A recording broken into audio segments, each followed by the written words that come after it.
Niye geldik buraya? Onun için. Vur. Kır. Parçala. Önce sinirin ne varsa çıkar. Hani okulda beni itiyordun ya. Üstüme yürüyordun. Al sana fırsat.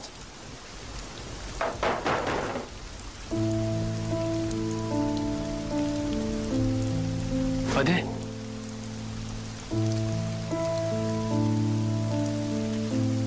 Ne olacak şimdi?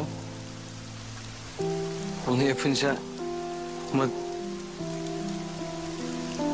Annem geri mi gelecek? Gelmeyecek.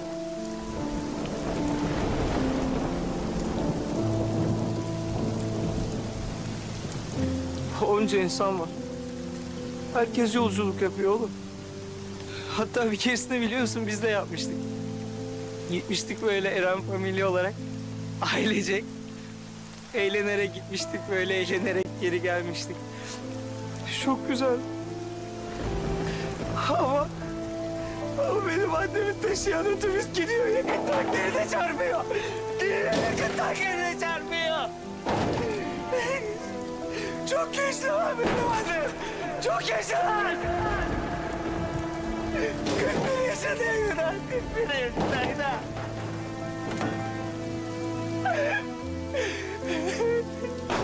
Benim annem haklı.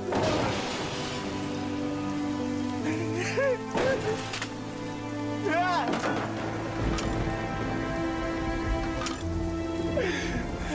Sonra ben anneme çok aşıktım. O bir güldü mü dünyalar benim olurdu.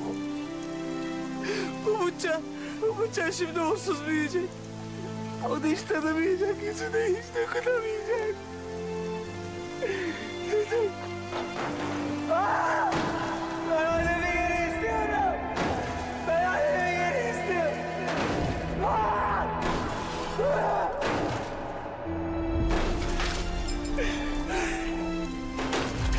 Ben annemi istiyorum.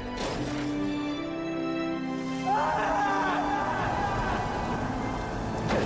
Ben annemi istiyorum lan. Ben yaşam.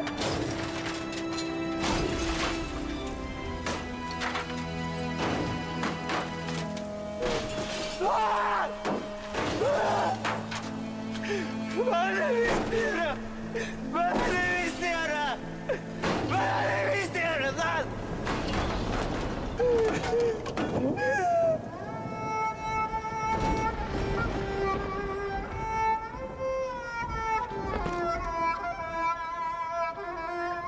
Ben bu ellerle annemi gömdüm. Ben bu ellerle gömdüm onu. Ben bu ellerle annemi gömdüm.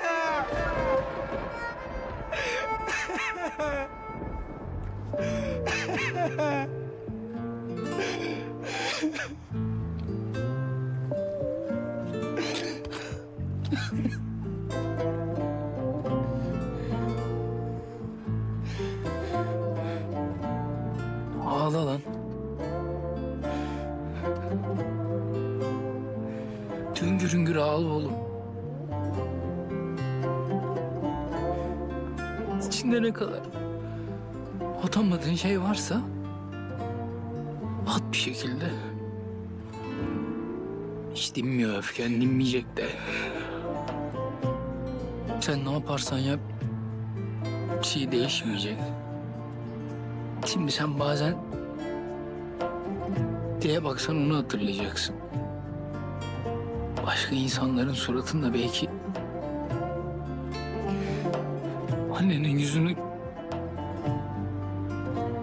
göreceksin. Ama atlatacaksın. Ayağa kalkacaksın. Niye? Çünkü mecburuz.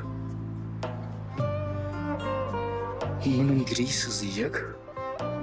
Canın acıyacak. Tam ayağa kalkacaksın.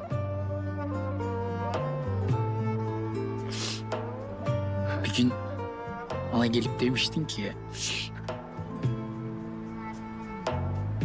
Oğlum kalk, kendine gel. Oku adam ol demiştin, hatırladın mı? Ben o günden sonra seni bırakamam Ogi. Ben o günden sonra senin yakana yapışırım oğlum. Ağlayacaksın. Bazen birlikte ağlayacağız. Didineceğiz. Çok üzüleceğiz. Ama günün sonunda ayağa kalkacağız. Anlaştık mı lan?